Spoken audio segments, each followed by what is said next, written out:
Ice skating sensation Alyssa Liu may have 2 Olympic medals, gold medals, around her neck today.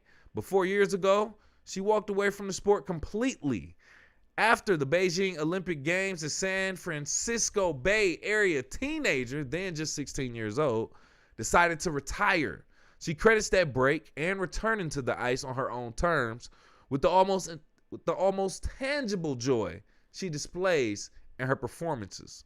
Parents especially can struggle with allowing their children to leave a sport, and it's even harder when kids demonstrate talent in that very sport they're trying to quit.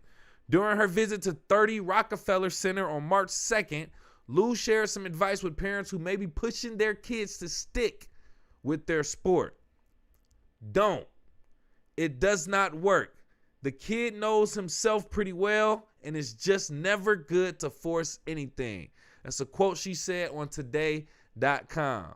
Psychotherapist Lynn Lyons told Today.com in an interview earlier that when your child wants to quit something they're talented at, parents should first open a non-judgmental discussion to collectively brainstorm solutions to any issues.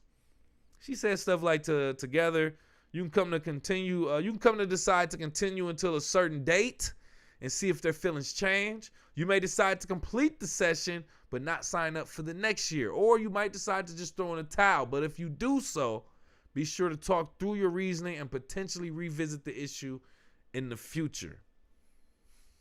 Now, one thing about this I was again on the fence about, and it's a very, very interesting topic as well.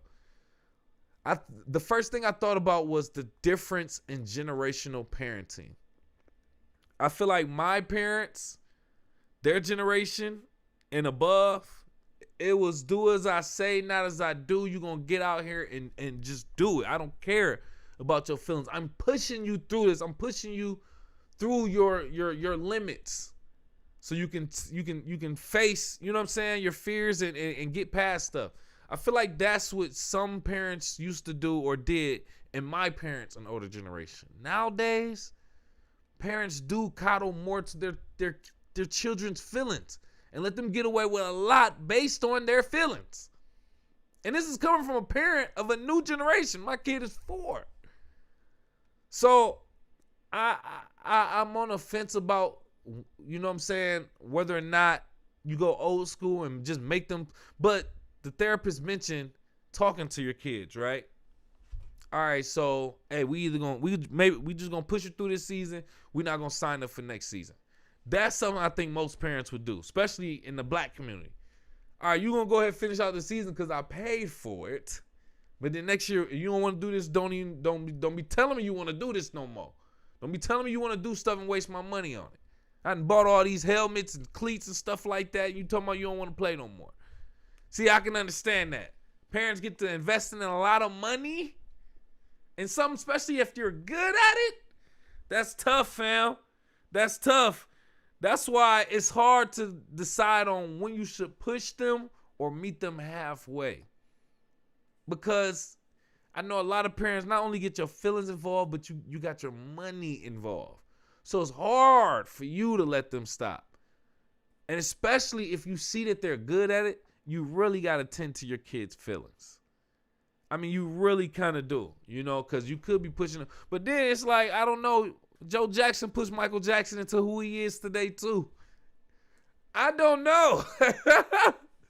But listen, I'm on the fence about pushing, pulling, meeting them halfway, whatever the case may be, especially when they're really good at the sport. But overall, I think it's all about the importance of sports in kids' lives, adult lives, the important why kids should play sports, why they need sports. I played sports as a kid. Played basketball, football, baseball. Something that my dad signed me up for. It was really my dad that kept me in sports. My mom, not so much.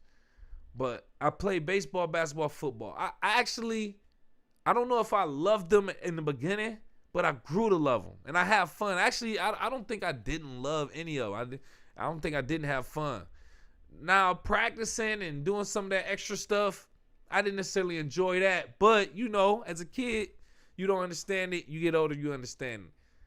But but overall, I loved it because it taught me, especially playing a team sport, it teaches you camaraderie.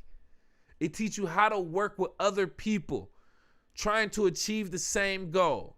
You playing a basketball game, y'all all on defense at the same time, y'all helping, y'all communicating, y'all tell each other, y'all, oh, screen, move around it. Hey, help, screen, you know what I'm saying? Come down, you know, y'all playing football, same thing. Hockey, I imagine, same thing. Team sports, it's a lot behind it. They say, you always say, like, you feel like you're going to war with your people, with your guys, with your girls.